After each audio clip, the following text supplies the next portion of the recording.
Promotional consideration paid for by the following. Travel around the country in style in a recreational vehicle from Larry's Used RV Sales. Spend your golden years living on a bus with all the luxuries of home. A tiny stove, a minuscule toilet, and a shower that's like a dog pissing on you. Imagine spending weeks on end living in a tin can surrounded by 400 gallons of your own piss and shit in a holding tank. It's a true paradise and far superior to any hotel or rental home. Many of our RVs get up to 6 or 7 miles a gallon downhill. Enjoy the nomadic lifestyle and visit RV campgrounds around this great country where your new neighbors in the vehicle next to you are either fun-loving meth heads or exciting and mysterious serial killers. Stop by Larry's Used RV Sales today. Shut up and sit down.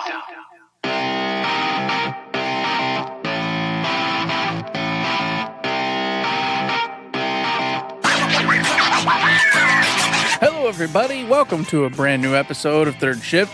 It's episode 489. And of course, I am one of your hosts, Mr. Eric. And today with me, as per usual, is the inglorious bastard himself. It's Mr. Matt. And we've got some fun stuff to talk about today for sure. But before we talk about some gaming and whatnot, we got to talk about the week.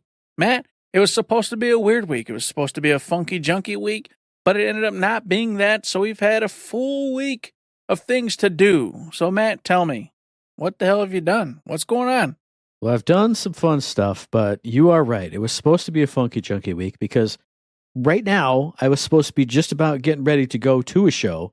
And also last night I was supposed to have been at a show, but the show from last night got canceled like months and months ago. Like as soon as we bought the tickets, they were like, oh yeah, spoiler alert, these guys canceled. They can't make it. Okay, that's fine. Got a refund, whatever. 2 days ago, as we're recording this, got an email. The lady who's going to perform tonight, she's sick. She can't make it. It's canceled. God damn it. But we are having a normal show. I got to watch wrestling last night. Great episode, fun episode. But the other thing that I did this weekend was took Mom out to the Wharton Center. We saw Hadestown, which we saw 3 or 4 years ago, a number of years ago. And that's the kind of retelling of the story of Orpheus and Eurydice. Also, Hades and Persephone are in there too. Greek myths. Told in a really fun, really cool way. I loved it last time, and I think I like double loved it because I was playing Hades 1 at the time or had just finished or just started or whichever. Obviously, I have finished Hades 2 a while ago now, but it was just as good the second time. Just a phenomenal show. Like, if you think of a play or a musical about Greek gods and Greek mythology, it's not like that at all. It's such a cool performance, the way they stage it, the way the musical is like told, essentially. It's such a jazzy, fun, super awesome, just a fun riot of a time. It was phenomenal. I got a little emotional at parts, and I was like, oh boy. But I will say, without spoiling anything, without any spoilers at all, I love the way this musical ends, because that's all I can say. I can't say anything. I loved it last time, and halfway through I remembered how it ended, and I went, oh, I can't wait to see that. And I saw it again, and I went, yes. Okay, this is good. This is the perfect ending to this story, which everybody knows the ending of that story, but it's really cool. It's a really awesome ending that if you haven't seen Hadestown, you probably don't expect it, but it's great. It's awesome. And the performances were great, and nobody was talking or nothing around me. It was a phenomenal performance and a great time and a wonderful day. And then I don't know, maybe it was the day before that? I don't remember. On Friday night, I had a weird, wild, wonderful, strange time with a demo of a little game called Dark Auction, which you remember us talking about last week. I'm going to talk about it as my release because it is officially like out now, but I will talk more about my demo time with it as the release kind of a thing. It's going to be a weird release, but I played that, and that was weird and wild and crazy. And I can't say the thing I want to say because I'm going to save that for the release section when I talk about it. But I played that. Also played the Yakuza 3 Kiwami demo and Dark Ties demo. And that was, I'm going to say that was a little weird because obviously, I played Yakuza 3. I streamed it, back in the day, probably still on PS4 times, like with the headset and the little chat on the side. And that was like ages ago. But when I was playing the demo, I was like, oh, it's this side story. Oh, it's this side story. Oh, yep, it's this sub story. Granted, it's the demo is like a vertical slice. You don't see any story really beforehand or afterhand. You get like one cutscene and then you have a little free roam section. But I was like not hooked in whatsoever. It was very weird for me to not get hooked into a Yakuza thing. But it just felt like, oh, I'm playing it again and it looks great, but I'm just kind of playing it again. And it doesn't feel right because Yakuza 3 in my head, the remastered version, plays all stiff and weird and this doesn't. So I don't know. It was weird. I played the Dark Ties side of the demo and I really enjoyed the combat in that. And you were kind of in Kamurocho there. So it was a new character and a new scenario. So that was all new and that hooked me in. That was really cool. So overall, I'm excited. I still pre-ordered it immediately after I got done playing it because I can't not own a Yakuza game, even if it's a remake, re-release thing. So I'm definitely going to get it. I'm going to play it. It's going to be awesome. But it's just a weird time with that demo. But outside of that, the other video game I've been playing this week, those of you who know the show, I'm a physical gamer. I just talked about pre-ordering the physical game for Yakuza. So I have, always to the side of me, a CD case that has the game I'm playing, the other game that I'm playing that's in the PS5, and then something else that's like next up, or it's just what was in the back of the CD case for the longest time. And what was in the back of the CD case for the longest time was Persona 3 Reload, because I never finished that episode Aegis DLC. And I think it was because of the streaming thing, because the bit rate, it got all fuzzy sometimes, and I was getting frustrated with it. So I went, you know what? It's here. I'm not streaming it anymore. It's fine. It's mostly dungeon crawl anyway. Let me put that in. I've been playing that all week long. And I'm not going to lie. I have cheated. I pulled up a little guide here, a little Steam guide on my tablet while I'm playing. So, oh, here's a new enemy. What's its weakness? Oh, electricity. Okay. So you don't have to waste time. You don't have to struggle bust through any fights. I mean, some still are because there's the enemies with no weaknesses. So you got to actually do your thing and fight it out. But it's just been a lot of fun, but like not super engaging fun because I do the dungeons and I love doing dungeons in Persona, but it just kind of, I'm just doing it to kind of do it. The little story bits you get after the chunks of the dungeon, still super nice. I love the little side adventures, little mini side adventures you get when you get the special items from the different floors of the dungeon. You go up and have a mini social link interaction with people. So it's still a lot of fun from the story perspective. I see why people don't like this DLC and, didn't like it originally, the FES version, because it's tons of dungeons. It's just dungeoning. And you don't have all your people and all your skills, and you don't have big story sequences in between. It's just dungeons, and then you get a nice scene at the end. But I'm having fun with it. Last night I was doing a ton of fusion stuff and like making my favorites and doing all this other stuff. So the hook is still there. It's just like a mild hook. It's like a second screen hook. I've been putting up like streams and TV shows and stuff to kind of watch while I'm sort of zone out fighting in the dungeon, but I have been having fun with it. I think I'm on the second to last bit. Per the guide, there's another dungeon piece after this, but it's probably the, oh my gosh, here's the god of whatever, the Persona ending dungeon type of a thing. But it's fun.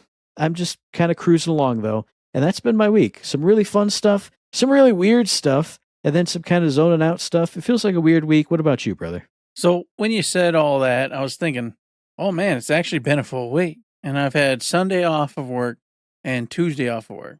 And I was like, did I actually do anything? And this week I didn't. I didn't do anything. I think I just existed, did some chores, did whatever.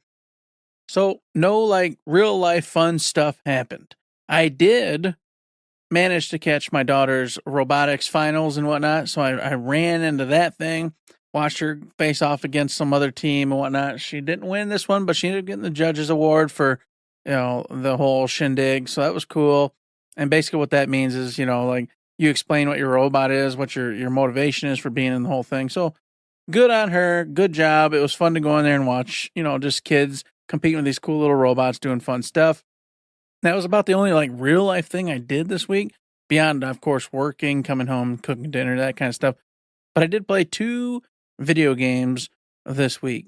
And one of them, of course, was Trails in the Sky, first chapter. And I'm still loving it, still having fun. Not much more to report on it. It is what it is, and I don't want to like reveal, exactly what's happening, how the story's playing out. But it's moving along crisply, and I'm liking the characters. I'm liking where it's all going. But it's not that it doesn't have a hook in me. like Matt said, I think it's like a mild hook. Like I'm enjoying the game. I have no issue booting it up and playing it, but it's not capturing my soul, my heart, to the point where I'm like, I gotta play. Well, there's a second game, which I'll talk about in a minute, that I played this week. Dragon Quest VII Reimagined. I finally loaded up the demo, and I was like, well, let me play through that. I know that's going to be my release this week, so I'll play through the demo. That way I can talk about it, and it's a double whammy, wham, bam, bam, bam. So that was the second game I played this week, Matt. And, of course, I'll talk about it as the release. So beyond that, that's it. I have played no Battlefield 6. I've done nothing else. And I'm just sitting here going, Jared, who's my brother, I'm like, what games are you buying this year, man? Because, I see Pragmata coming in like April or something like that. And then you got, Dragon Quest and this. And I'm like, well, what are we doing? What's going on? You got Resident Evil Requiem. Because here I am with 2 titles. And I don't know what I'm going to do. That's been the week. That's it. So simple, man. I'm sorry. There's nothing there. There's nothing. It was so simple. I was trying to look up a website that I know I checked on my phone, and I couldn't find it in time because I was going to reference it while I talk about my release this week, which is, I already mentioned it, Dark Auction, which released on the 29th of January, developed by Izanagi Games, published by Good Smile Company, which I thought was really weird when I saw their logo pop up in the demo logo splash screen, because Good Smile Company is the company that makes like the little figures, the Nendroids, and the all kinds of different figures. I was like, how's a figure company making a video game? That don't make no sense. But they are, and they did. And this dropped for PC, PlayStation 5, and Nintendo Switch. This is the game you heard us talk all about last week. And what I said last week was, it's a bunch of bad people in this weird auction where they're trying to buy Hitler memorabilia. And everybody's there is bad, and they're there for bad purposes. Because that's what the website I read about the game said. And from the demo, that might not be the case. I started this demo at 6 o'clock p.m. on Friday night, and I finished this demo at 11:30 p.m. that same night. This demo was 5.5 hours freaking long, and this isn't like I paused it and I went and ate a sandwich and went and drove to Meijer and came back. No, the dialogue was on auto, and all these people were talking and all doing all this stuff, and all these scenes were happening, and I kept waiting for the demo to just freaking end, and it never freaking did until 11:30 at night. Now, this takes you through the entirety of the very first auction in the game. So from that point to the end of the auction, it's in the demo. So I'm going to talk about it. I won't spoil like everything, but I feel like to understand why I said that what I said last week might not be true, I have to talk about what happens in the first auction. But this game is weird. It's very strange and weird, and it feels good and bad in equal measure. So I'll preface everything by saying that, because you start up the game, you're in the car on the way to this mysterious mansion where Dictator X, that's just what I'm going to call him, he went for some kind of sabbatical out sometime during the war. And this game takes place like in 1984 or 85, something like that. But you start off in the car, and what you see is 2D art of you in the car talking to this dude. 2D scenes, it's not animated, it's like those kind of comic book cut betweens. He's looking over his shoulder at you, and he's looking forward. Okay, cool. The art's pretty good. It's pretty good. Then you get to the mansion, you get out of the car, and now you're a 3D model, and you see your guy walk into the front door with the most PS1 ass walk cycle you've ever seen. I was like, what is this, Final Fantasy VII? Am I watching Legend of Dragoon? This guy just like literally like robot walks his ass in there. He meets all these other characters in there. He's trying to sneak around because he's trying to sneak into the auction. You see a guy try to run out of the mansion, the manor, the whatever, with the most PS1 ass run cycle I've ever seen. I was like, is this Bubsy 3D? What's going on here? But, I mean, the graphics are pretty good. The animation is very much not good. The 2D art's pretty good. The music's really good. So I was getting hooked in a little bit, but, you know, if you play Danganronpa, if you play the Zero Escape series, some stuff in there is really weird, but some stuff in there is really good. So as you go in, the first attempted auction has ended, and everyone's trying to get out because they saw something really weird and bad happen, but they can't leave the manor. The guy who tries to run out, he just comes running back in because of temporal distortion or whatever. He can't leave. So you go sneaking in, you find your dad hooked up to a weird helmet thing. It's like covering his eyes. It looks like a VR helmet. And he's dead in this chair. And this is another instance where, like, the auctioneer comes in. He talks to you about, hey, who are you and what are you doing here? Like, this is my dad. What are you doing? Oh, your dad's dead because of this weird auction thing. And then he, like, pulls a lever and your dad falls through the floor with this big old trap door. But there's no physics on this 3D model. So it just, like, jumps down in PS1 ass style. And it was so weird. And I was like, okay, this is almost a bridge too far. Then you get into the gameplay, which I'll say, quote fingers, the gameplay, because through an association with the auctioneer, he says, well, your dad's dead. If you want to find out what happened, you got to help me make these auctions go well. And if you don't, you're going to be dead. So you make the choice. Okay, yes, I'll help you out. He says, okay, first thing you got to go talk to all these people, then come talk to me. So you talk to people, you come talk to him. Then he goes, okay, next thing you got to go do is go talk to that guy and then go talk to these people and try and find out about this. So for the next 2 hours, you go and talk to this guy and he talks to you a lot. And then you go back to the auctioneer and you talk to him about what that guy told you. And you have like a little memory quiz almost because you recite everything to him. And then he goes, okay, so what about that first thing you said? Is it A, B, or C? And you pick A. And then the second thing. And then the third thing. And it's very weird. And I started losing interest, but I went, well, the demo's got to be over soon. It's been like 2 hours. So I put something on my second screen, a stream to kind of try and watch, kept the dialogue going. Music's still great. Graphics are still fine as you're walking around. The 2D art's still pretty nice as you're talking to the characters. It's not the best, like, AAA tier 2D art you've ever seen, like for a visual novel, but it's got a unique style. All the characters have this unique art style that fits. Like, they all fit together, and it looks good. So it's a little weird, and it's a little slow, but okay. But then you go talk to the first person he's the target, quote fingers, of the auction. What the auctioneer is trying to do is get him to buy this thing, but to buy the thing, kind of like I said, you got to give up your memories. Now, I assumed that meant like give them away and now you don't have them anymore. But basically, they kind of dive into your memory. And if what you remember isn't true, then you can die like your dad did. So you have to talk to this guy to find out why he wants this item and what the item is and all this other stuff. And when you're talking to the guy, and I'm half zoned out, because I'm like, oh, I don't think this is for me. This is kind of weird. I don't know. Then the story of this guy and why he wants this thing. In the first auction, it's a painting that Dictator X made, and he awarded to this guy's dad because he was a young artist, just like Dictator X was. And then this guy took this painting, shared it with a friend of his. His friend gave him a cool frame, and then they like split the painting and the frame when the friend had to go overseas.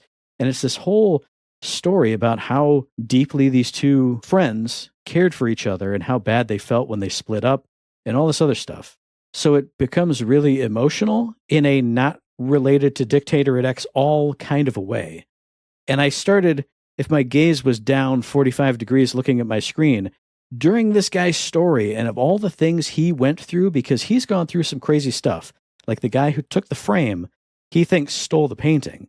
And so he had to go through all this stuff. He was his mentor and he found out he stole the painting. And oh my God, this heart-wrenching story. And my gaze slowly went up. And then I was locked in on the screen. Because the voice acting, I played in Japanese. Voice acting is good. The music was great. And he's telling this awesome story. And I'm like, wow, maybe this game has got it. Oh man, well, I didn't expect this at all. And then you leave his area and every guest has like a themed floor. So your next task is to examine all the art around this floor.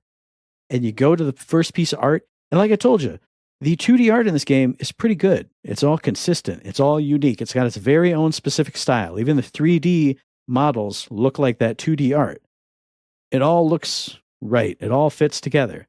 And then you look at these paintings in this hallway, and it's a bunch of AI bullshit art.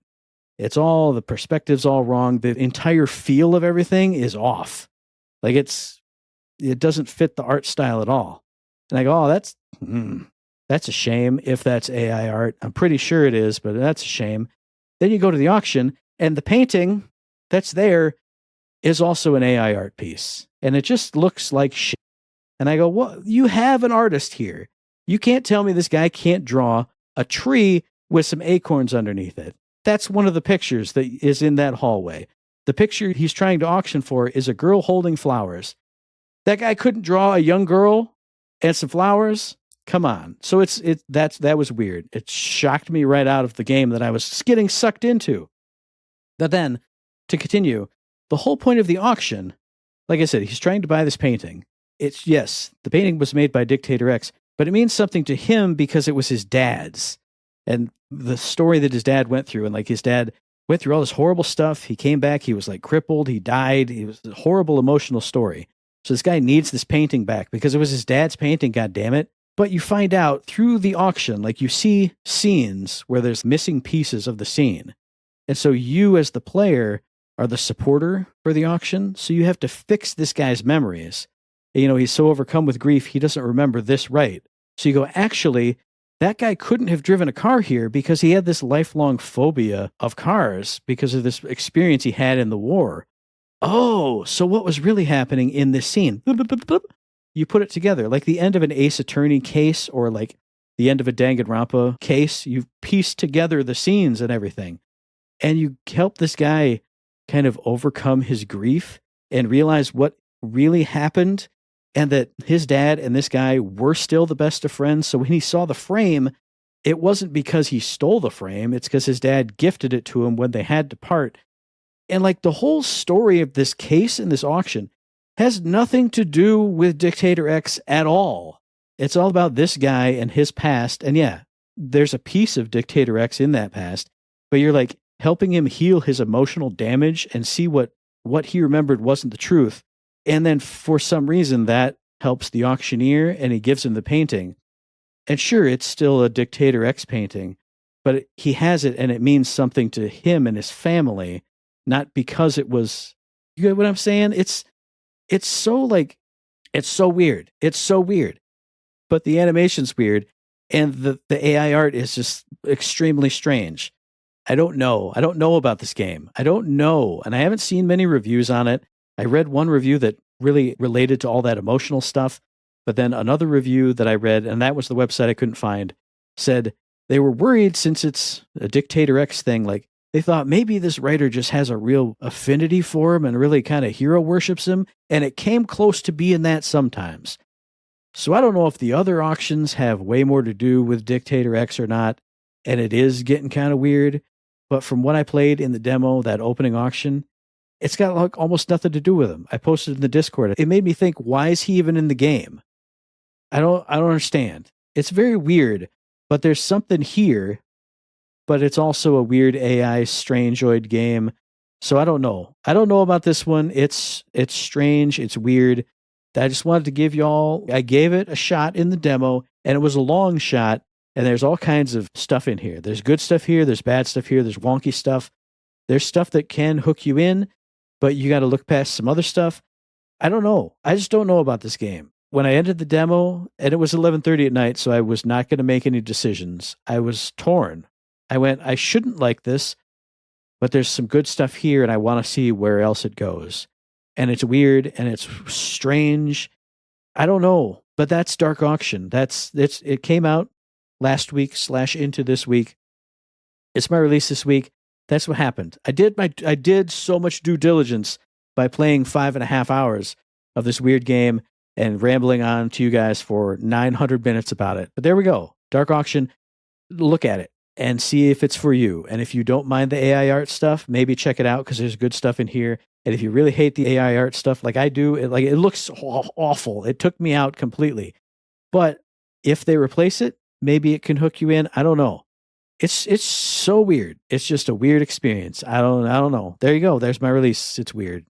Well, by golly, I got a game that isn't weird, and that's Dragon Quest VII Reimagined. You know, we just talked about this. I was talking to Matt about it and whatnot, and saying how the game wasn't like gripping me. It wasn't like the go-to. Resident Evil was. But you know what? The demo was there, and I kept putting it off. I was like, well, I'm playing Trails in the Sky. Let's commit to that. Let's keep focused. But then, of course, the release date came. And I went, well, I mean, what? It's a demo. We can play the demo. That way we can talk about it. And I know what the game's all about. So I did. I played it all the way through. And, oh boy, man. Oh, boy. So let me tell you, Square Enix, they know what they're doing. They created this masterpiece long ago, but now it's even better. And this is contrary to what some say, because apparently, and I didn't play the Dragon Quest 7. I came in, I was an 8 kid, Dragon Quest 8 kid. So apparently the Dragon Quest 7 was full of fluff, was full of just bleh. And that's what took the story away. That's what took it down some. It's still cherished as one of the best by a lot of people, depending on who you ask, but that's perfect for me.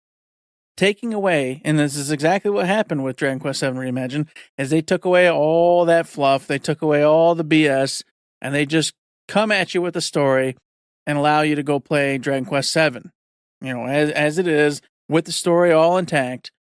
But with that, you're getting a lot of reviews coming back going, hey, this is easy. It's not hard. This isn't giving me the experience that I wanted from a Dragon Quest back in the day.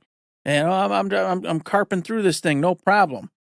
Once again, if you want a challenge, if you loved having to grind levels for 20 levels before you can get to the next area, then you know what? You are going to miss out. Because I can tell you this, in the demo just itself, I would grind because I'm a grinder. I'm not like a crazy grinder, but I'm a grinder. I'll go through and, make sure I overgrind a little bit. I was keeping up, no problem. I was able to beat the bosses and the different enemies in the next dungeon as you got to it. No problem, no issues, as long as you did a little extra grinding before you went to each and every area. And that's perfect. To me, that's perfect. A little extra effort means easy peasy, lemon squeezy mode in the next dungeon. And if you want to have a challenge, just don't do that. Just go straight to that area and you'll get your challenge. So when the naysayers come out and say that with the padding gone, they made it too easy, I disagree, but to each their own. Now, beyond that, let me just tell you, the reimagined version is gorgeous. It's so colorful. It's so lively. The music is chef's kiss, Dragon Quest music on point. You're going to be taken back to a classical Dragon Quest adventure. All the enemies are there. All the good guys are the typical Dragon Quest good guys. And I thought the chibi head thing was going to be kind of funky. It threw me off. I did not like it, especially in the CGs. Well, here it is, folks. In-game, doesn't bother me one bit. They look fun. They look cool. They look crazy. They look just Dragon Quest, and it all fits into the universe. With the CGs, it still bugs me. It still is annoying. I don't like it, especially Kiefer. He's the prince, the son of the king of the little area and island that you're on. He just looks so dang stupid, it drives me insane. But because the rest of the game looks fine, everything looks great and matches up, I can forgive it and get past it. It's not a big deal. So I'm going to let that go. But like I said, the music's on point. The environments look just gorgeous. All your typical Dragon Quest tropes are all still there. You're opening up, you're lifting up every pot, shattering it. You're lifting up every freaking barrel and shattering it. You're going down every well, Matt, and going down because there's always something at the bottom of that well. You're going in every room and you're robbing everything from everybody because that's what you do in Dragon Quest. And the story, man, it's actually really good. And some Dragon Quest, they wait till a lot later to get the weird stuff going with the aliens and all the weird stuff. This one, no. Right from the word go, you're finding these tablets. And you're like, well, I don't know what the hell these tablets are for. And then all of a sudden, boom, you're in this room that you found, and there's an alien going, oh, I know what the tablets are for, and I'm going to help you out. Yeah, look, you already gathered a few of them. And all of a sudden, you go blink, blink, blink, and now you're in this whole new area. And you're solving the issues of that particular area. You go ahead and solve, the problems, fix the island, fix the area, whatever. I don't want to get too much detail. But then all of a sudden, you're like, cool, I want to go home now. Well, magical way opens up. All of a sudden, the alien goes, hey, you're back. Wow. And you're like, okay, what the hell was that? Was that a dream? Was it real? Oh, it was very real. It was very real indeed. Now, all of a sudden, on this island that you live on, that they say there's never anything else there. No continents, no islands, no nothing. Hey, we just discovered a new island. Wow. Well, guess what? That island you were just at? Well, you discovered that island, but there's a twist to it. I won't go into much detail, but I'll say there's a reason why it's that way. And then the alien's like, hey, you know what? If you really want to see what's going on in the world, you should probably keep gathering those fragments and keep coming back to me. And then we're going to make things happen. It's going to be great. And we're going to figure out what's wrong with this world. And I went, that's a really cool premise. Time travel, things coming out of something that wasn't because you're doing certain issues, et cetera, et cetera, et cetera. I love that type of stuff. It's always a lot of fun. And you got it in spades here. Kiefer as a character, really cool, even though his big chibi head's is annoying as hell. Your character is literally nothing because he's a non-character. It's just you, silent mode.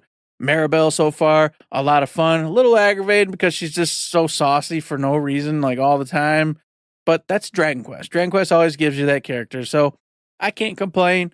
I can't wait to see who else joins the team. And I will say, from the one big story plot I've gotten so far, man, it's actually real. It's kind of deep. It's kind of cool. And it goes places and doesn't oh, but everything ended up okay. Things don't always end up okay. End up better in the long run. But stuff happens to characters in this one. And that's pretty cool. So, I think I don't know, Matt, I immediately went, I should buy this game tonight, and I'm just going to make this my main game right now. And I went, Eric, if you do that, you're going to put Trails off, and it might get put off forever, maybe indefinitely, who knows? And I went, but I want to play Dragon Quest 7 Reimagined. I want to play this game. And so I don't know what to do. I didn't buy it. I withheld yesterday. We were both smart boys. But I definitely am dude, maybe this should be the game I play before Requiem hits. And then I'll get to Trails one of these days. But I'm like, Eric, you promised you wouldn't do this. You play a game. You bought this game. You beat the damn game before you get the next one. But if I play this one, then Requiem's going to for sure be out, and I'm getting that. That's a no-brainer. Mm-hmm. Then I'm going to miss 7. Stress. So much stress. It's out now for every system. You want it on Switch, you got it. You want it on PS5, you got it. Xbox got it. It's all there. Folks, I'm telling you right now, if you love RPGs, especially classical ones, this is a no miss. Go get it. Now, I'm not saying this just to bust your chops, but in something we're going to talk about later, I saw a Grand Blue Fantasy type of a game, and I thought, did Mr. Eric ever go back to poor old Grand Blue? It never did. And now you're talking about maybe doing that to poor old Trails in the Sky. Oh, brother, how could you do it? But I already ate up a lot of the show's runtime, but I'm going to tell you, Game Pass has a lot of good games this week. I only had one written down, but I just checked now. There's a million more. Hey, man, I'm going to start off with the game where you want to talk about stuff happening to characters, the game. That's Final Fantasy II Pixel Remaster. Spoiler alert, this is All My Friends Are Dead, the game, because you're a rapscallion bunch going up against the big, big, bad empire. It's the weirdest Final Fantasy, but it's also really, really good. This is Final Fantasy II, original 2, not 4, English 2. You get what I'm saying, Final Fantasy nerds. It's weird, but it's worth playing. I'll give you that one. And then you had Indica, which is a strange game where you're like a nun running away from a convent with the devil on your side. Watch the trailer of this. It's all like shaky cam in people's faces. It looks so weird. Then you also got Like a Dragon Pirate Yakuza in Hawaii, a great game that we both played last year. You got Menace, which is in game preview, which I don't know about. You got Madden 26. You got The First Descendant, a Korean shoot-'em-up type of a MMO type of a game we did play a little bit of, but neither one of us got hooked into that one. And then you got the Game of the Year 2026, and for the future and for the past, Paw Patrol Rescue Wheels Championship. Be little doggies, drive some cars, have a great time. Can't wait to do that Paw Patrol, baby. So I was refreshing on Amazon free games. You guys know they take forever to announce what they're going to be doing. Well, unfortunately, as of today, this moment, the only for-sure title that I know is available at this moment is Tiny Tina's Wonderlands. You can go pick that up right now on Amazon free games. That's a big one. That's a really good game. Yeah, me and Matt never finished it, but I'm saying it is a good game. It's not bad whatsoever. For whatever reason, it just didn't get me and Matt to get in there and finish it. It was also during the weird times where we were ramping down and not playing games together anymore. So maybe that was more of it than the game itself. I don't know. I can't say for sure, but it's there. Are there going to be more games? Yes, there'll be more games, but Amazon free games takes forever. So unfortunately, you're going to have to do a little homework this week, but I can tell you that one is there for you. And I'll tell you over on Epic, you got 2 games. Well, you got 1 game and then like a set in another game. You got Botany Manor, which I didn't look at all. Apologies to everybody. No due diligence on that one. And then you got the Poison Retro set. And it doesn't even say that this is a skin set for Pixel Gun 3D, which is a multiplayer online shooter that's free. And it's items in a free-to-play game. It's our favorite thing that Epic Games Store does. Everybody loves it. So go check out a real game, and then if you play that free game and want to put some Poison Retro set on, I don't know, go check that out too. Indeed, you can. So there's your free stuff for the week. But guess what? Overwatch, a big thing, man. Big old thing. Me and Matt used to play some Overwatch like nobody's business. Then they released this little title called Overwatch 2, and they failed. They bombed it all. They screwed everything up. They ruined everything. They literally did ruin everything, I think. Yeah. Well, guess what? They're trying to fix everything. They're ditching the number 2, and this is via Push Square. But of course, the rumor itself comes via Nate the Hate, which, you know, from all records has a pretty accurate line when it comes to rumors and whatnot. So go check this out yourself. But apparently Blizzard's going to ditch Overwatch 2 entirely, and it's just going to be Overwatch. They're going to be releasing 5 new characters in the hopes of reviving said title Overwatch. And of course, there's going to be a new mode and all sorts of other stuff. And it's beginning like pretty soon. I think next week, if I'm not mistaken. So go check that out. If y'all thought Overwatch was gone and dead, Blizzard says, nay, we are bringing this back.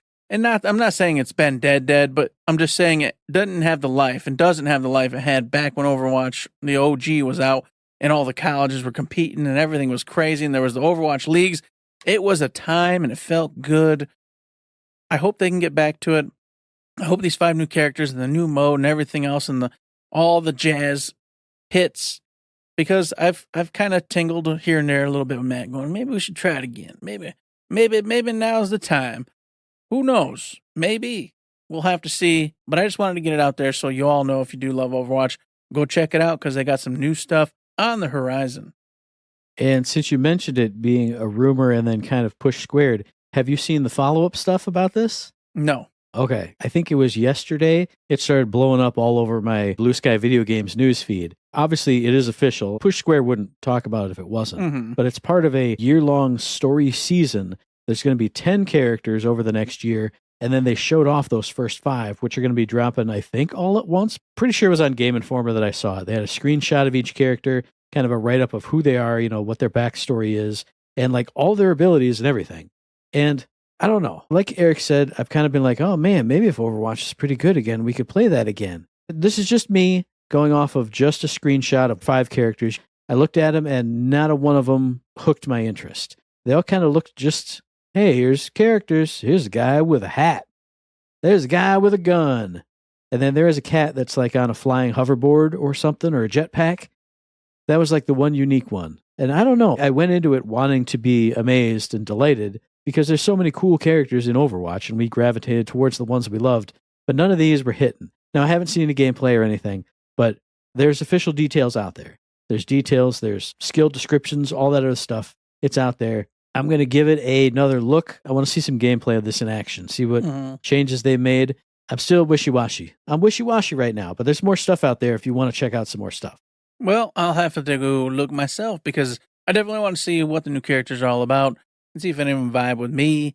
But, hey, speaking of vibing, speaking of cool stuff, there's a rumor again that says, hey, FF7 Remake Part 3 is going to be multi-platform day 1. Once again, this comes from Push Square, so go check it out for yourself. This is a no-brainer, though, in my own brain, because guess what? The big dogs over at Square that recently took over said they're not going to be doing exclusivity stuff anymore, period. They want to make as much money as possible. They're going to consolidate. They're not going to be making all these little tiny little projects anymore. They're going to make the big ones that are going to get them money to keep Square Enix around for the long run. Well, no, duh. This makes sense. Take an FF7 Part 3 and you put it everywhere. Everywhere you can frickin' put it, and you make as much money as possible off of it. And then it just also makes more sense because they've just recently made Part 1 and 2 available pretty much everywhere you can imagine. So, I don't know.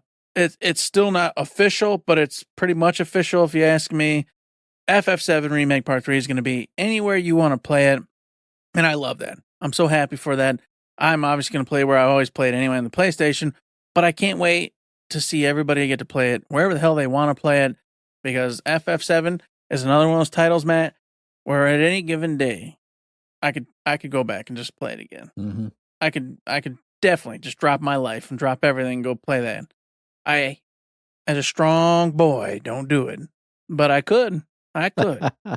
So rejoice, everybody, because you get to play some of the coolest damn RPGs in the world anywhere you want to.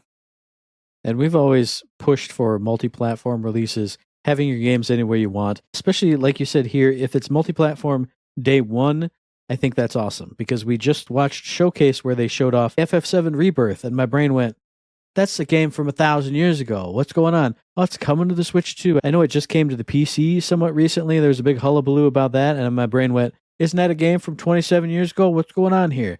So if everybody can just be in, get in the zeitgeist, everybody enjoy it all at once, be part of the conversation like Eric always says, that's a good thing. And like we said for Square Enix, it's just money from every income stream possible. And that's good for everybody. It's good for gamers and it's good for companies. It's good for everybody.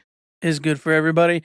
And last but not least, today, Nintendo Direct had themselves a really cool showcase, which was a partner showcase in case you didn't know. And there was a few things that piqued my interest, got me going. And I went to one of them, Matt, which, you know, I'm a Monster Hunter boy. I love Monster Hunter, but I've never touched the stories. But for whatever reason, this trailer got me jazzed up. I went, you know, it's time. What's this Monster Hunter stories about? Like, what are we doing? It looks more like an RPG adventure game than it does, obviously, what Monster Hunter's World and Wilds is.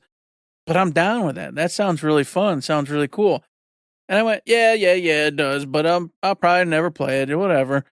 And then they went, hey, there's a free demo today. I went, God damn. What's the harm? I can finally go look and see what it's all about. I can go play this demo. What, a couple hours? If I don't like it or don't care, whatever. Moving on with my life. So now I'm excited. Because now I have something to go do on my Nintendo Switch 2. Because my Nintendo Switch 2, beyond Mario Kart Worlds, literally has got a pound of dust on it, sitting right there in the corner where my finger's pointing, you can't see. And I go, I bought this thing for no reason. I don't know why I bought this thing. I don't know what I did. I'm an idiot and I made a poor choice. But maybe if I fall in love with this game, that can be a good choice. But then, of course, Eric Crazy Brain went, well, is it on PlayStation 2, though? Because I'd probably play it there if it is. I did not look yet. But I will say if it is, I'll probably play it there. However, at the Direct showcase, it got my interest. I enjoyed what the trailer showed, and it really made me want to play it. So I was excited to see that. Two things. One, my Switch 2 is in the same condition as yours is. If it wasn't for 100 Line and Animal Crossing, both games from Switch 1, so I didn't really even need to get this at all, but I did it, and I enjoy it. So whatever. Spend it now, make more later. But the two thing that I wanted to say was, I was expecting you to hate on Monster Hunter stories, because they're like, oh, train up your monsties. They're called monsties. They're little buddies that you have fun with. Wow. But that's what hooked me into it, because I've never played Monster Hunter, but just fight and kill animals all the time doesn't really appeal to me. But hey, look, you can have a big old monster on your side and then train it. Give him skills from these other monsters to make him your own special cool monster and ride on him and go up the terrain and all this other stuff. And I went, that sounds good. Plus, like we've talked about before, it's an RPG. We love RPGs, even if it's basic Dragon Quest style. That's something that appeals to both of us. So just like you said, there's a demo out. I'm going to download that demo. I'm going to play that demo because it's been demo time. I played 2 demos. You played a demo. We're going to play this demo. There's another demo out for systems, not just PCs, for a game that you're interested in, and I am slowly getting more interested in, which is Pragmata. Obviously, you're going to talk super much more about this, but every time I see that little slidey-do puzzle in the side when you're hacking the enemies, there's something about it, man. Like, I can already tell there's going to be a room of like 20 enemies, and you're not going to be able to hack, and you're going to have to scramble bramble, and I'm going to be stressed, and I'm not going to like that part. But anytime you give me like a line and blocks, and if you go through it in this order, it does something special for you, and it does an even better hack than you would normally do. I love weird puzzle stuff like that. And obviously the game itself looks good. Like, it looks beautiful. There's sci-fi stuff to it. But having a demo that I can now play, I'm sure I could have played it on my laptop, but not great. They said it's out for, for Switch. Probably the demo's out for PlayStation as well. Yeah, I double-checked it. You can play it on PlayStation as well. Yep. So I'm definitely going to get that demo too, because I'm interested in this. I definitely am going to get that demo. Now, when I saw it was out today for the Switch too, I was like, Are you kidding me? Is it just a Switch 2 thing going on? I immediately did look that one up, and nope, it's on all of them. And I have to play this demo because this game's been on my radar. I definitely want to play it and check it out. But you went, hey, I love the puzzle and the whole puzzle aspect and the lines. I went, am I too dumb to play this? Because will the stress of 20 robots or whatever being on the screen and me having to go left, right, down, down, down, left, left, left, left, down, down, down, left, left, left, left, left, trying to not only unlock all these instances of the weak points, but then you have to use your weapons smartly to then blow up set all baddies, in the most efficient way possible. Okay, at least from what the trailer was showing. And I went, I might be too dumb for this. This might be too hard. I might get too mad, too stressed out. I don't know. That's why I want to play this demo to see how intricate the little puzzles are for, enabling the weak spots and then taking them out with the actual guns and explosives and whatnot. So I'm so glad I finally get to play this myself because this will be the determining factor on whether I get this or not. And I did not think, is Eric going to be too dumb for this? But I thought, is this going to be too stressful? Mm-hmm. Like I said, when it gets to be so many, and I don't know what the weapon management or ammo thing is going to be, if it's going to be survival horror style or if you get new weapons and they all just have infinite ammo. But I was thinking that too, like, oh, well, I used all mine because I didn't get the puzzle right. So I used too much ammo for this. And now I'm screwed over. I'm in a boss fight with one shotgun round and one hack, and that's all I got. And I was like, oh, I don't want to hear Eric say that he's stressed out about this, and I don't want to get into it. I get stressed out too. Oh, brother, I don't know. So yeah, that's definitely a for sure want to play and check out. But there's always the turn it easy mode and just beat it that way. So that's that kind of can trump that whole thing. But I don't want to do that. I typically like to try to play normal in anything I play. Like and this is a tangent, but Chronos. I could put it on easy. I could probably get out of that crypt. I could probably do it. But, the grumpiness, the stubbornness, it won't let me do it yet. I haven't got there. So with that being said, Turok Origins got another trailer today. And I'd forgotten all about it. I'd forgotten that Turok is coming out this year. A new Turok. I love Turok. A rich history with this game. And now I went, yeah, I got to play this. This is one of those I think I got to play. Even if it gets a 1 out of 10. This will be that Matt thing where Matt plays these 1s out of 10s and swears they're 7 or 8 out of 10s. And I'm just going to do that too. I'm going to play Turok and I'm going to probably like it. And I'm going to go out. Yeah, they all gave it 3s, but they're dumb. Nobody knows what they're talking about. That was a fine game. And it deserves a 7.58 for sure. Because I just love Turok. I love going in there with these cool old school meets like, fantastical magic crap and just killing dinosaurs. Who doesn't like that? And then not only just dinosaurs, man, but like technology, technologically advanced dinosaurs. Now we're smarter than the average dinosaur. We wear armor and stuff. We kind of look like Gears baddies, but we're not. We're just dinosaurs that are cooler. I look forward to it. However, this comes out for PS5 as well. So even though it was on the Switch Direct, which is cool to see, we're not going to play it there. I'm going to play it over on PS5. So just so y'all know, it's there and it looks fun. I can't wait. I'm going to give you a 2-pack, but one of these things wasn't in this Direct, but I saw a reveal trailer for it today. I think it was announced today. The one in the Direct was the Super Bomberman collection.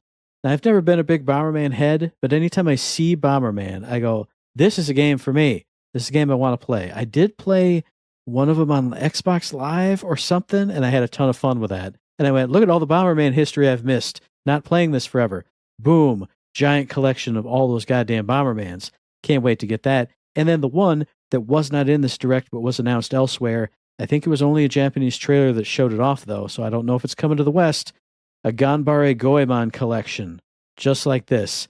Legend of the Mystical Ninja, if you remember from back in the day. 1, 2, 3. Did you even know there was a 2 and a 3?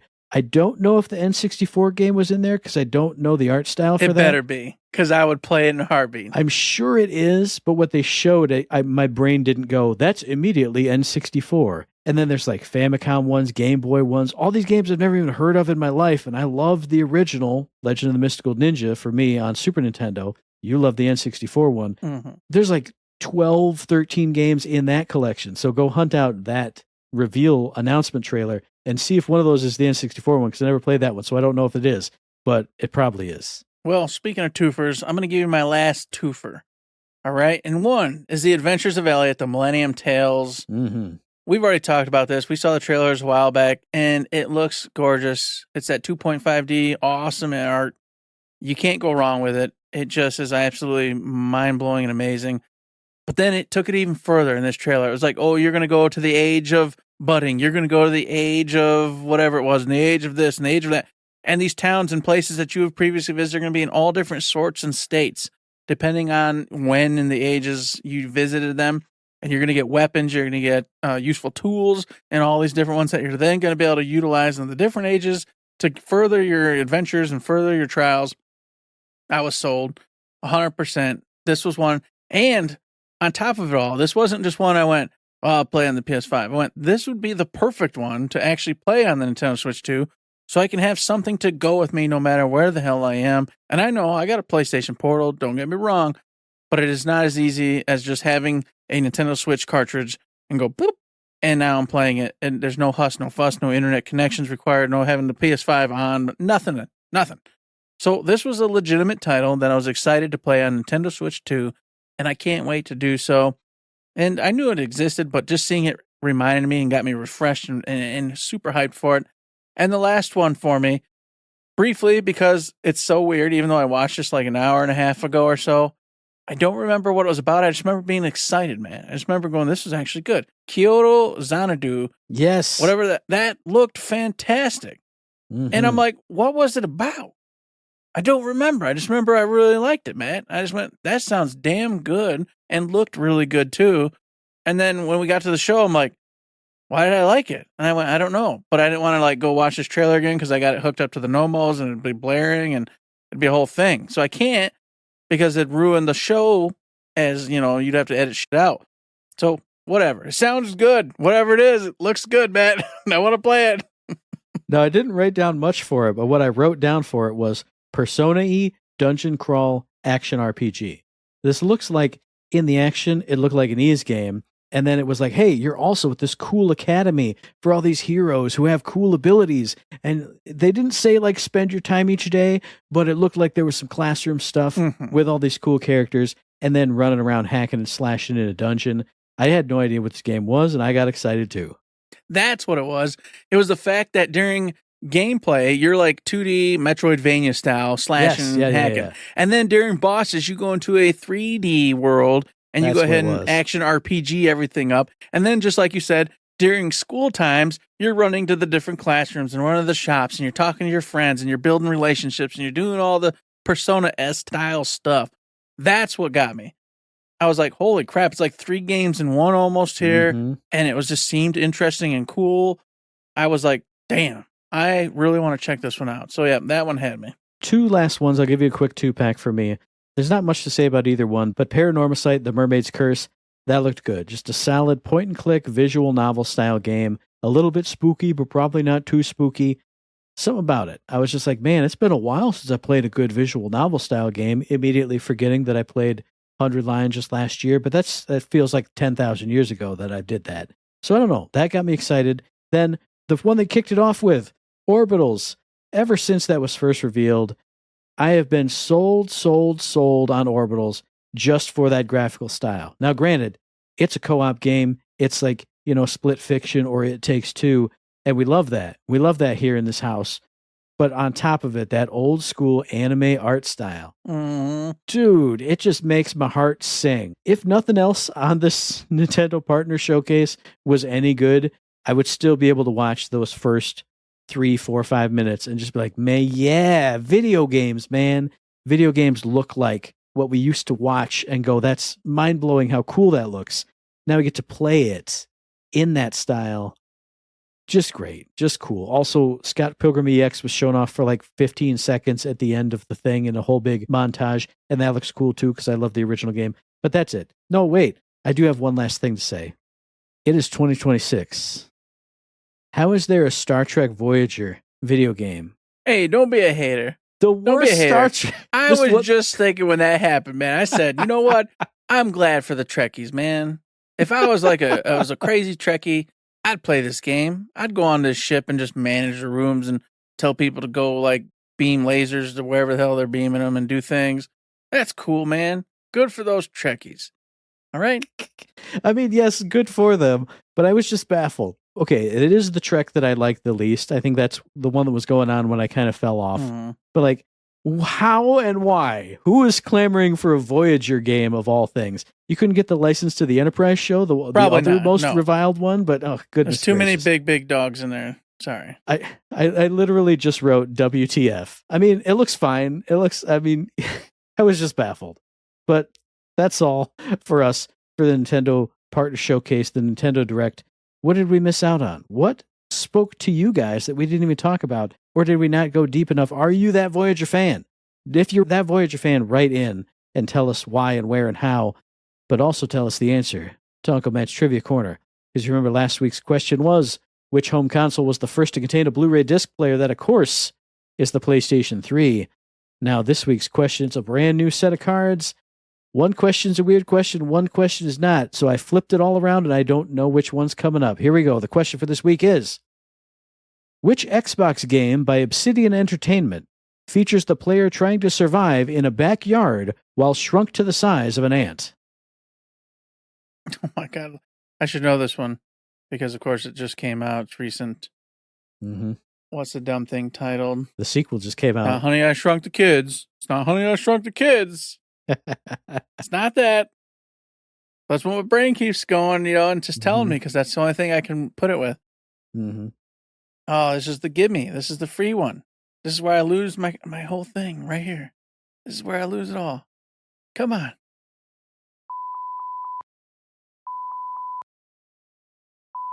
I'm saying. How did you pull that one out of your ass, Eric? You got it. It is indeed. I still think you got like Chat GPT open at the bottom. I don't. And then when you look down and you pretend to close your eyes, you're just like, you got your earbud going. I'm telling you. I'm just sitting here. I just use my brain. Just think things through.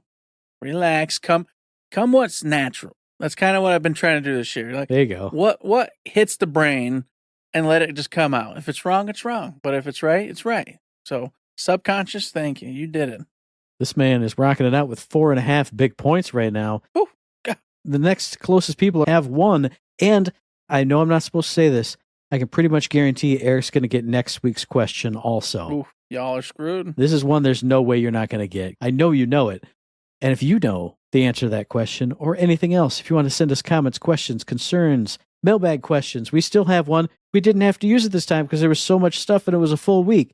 I swear to God, I really like this question. We're going to get around to it. Oh, I love this question. There's going to be a week with no freaking news, and we're going to be like, oh, what are we going to talk about? We're going to talk about this awesome topic, and it's going to be great. But send that stuff to us. That's the segue that I was trying to get to and then took a big tangent via the email, thirdshiftme@gmail.com, on the Twitter machine @ThirdShiftME. Find us on Facebook under Third Shift. Hit up the Discord, the Patreon. If I'm streaming, I should stream this week because I didn't last week. Hit up a stream.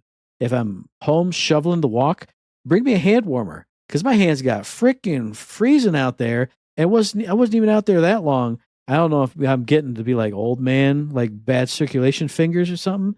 I was like crazy freezing. I talked about it last week. My cold hands. Poor me. Help me out, will you?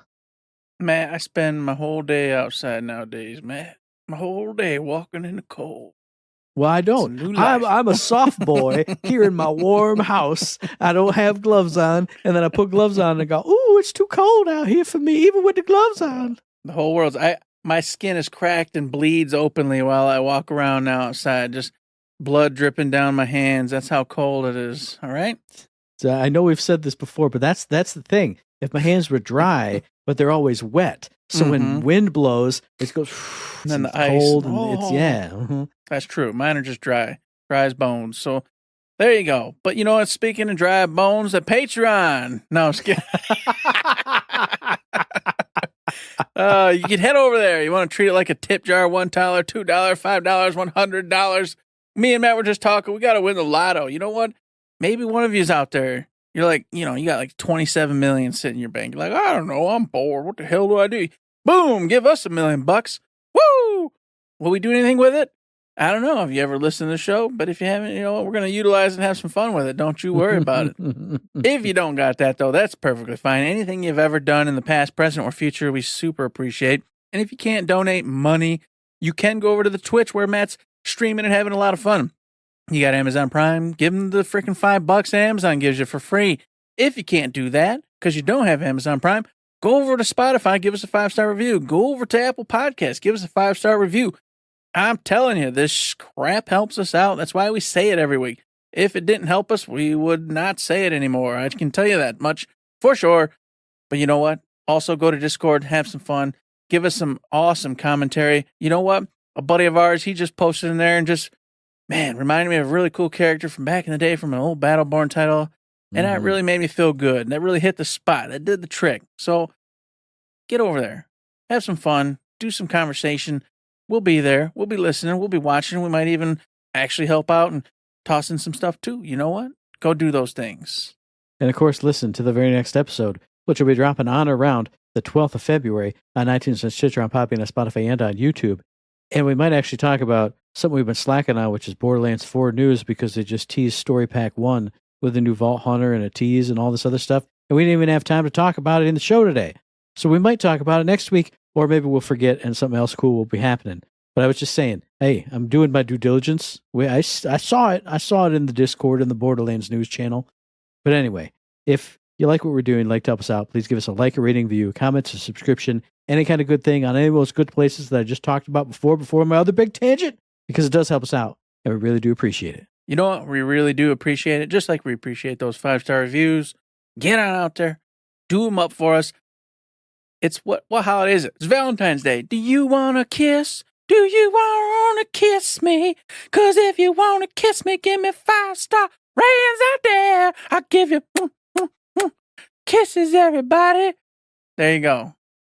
That should be enough. What do you want from me? I mean, I've threatened your lives. I've promised happiness. I've promised love. I don't know. I don't know what it's take. I don't know, bribes. What do I got to do here? Kisses? Is that the one? That was the worst ending to a that the show worst we've one? ever done. That's the worst one we've ever done. And we've done some really bad ones. So I'm just going to say with that, there's nothing else to say. But Don't forget to say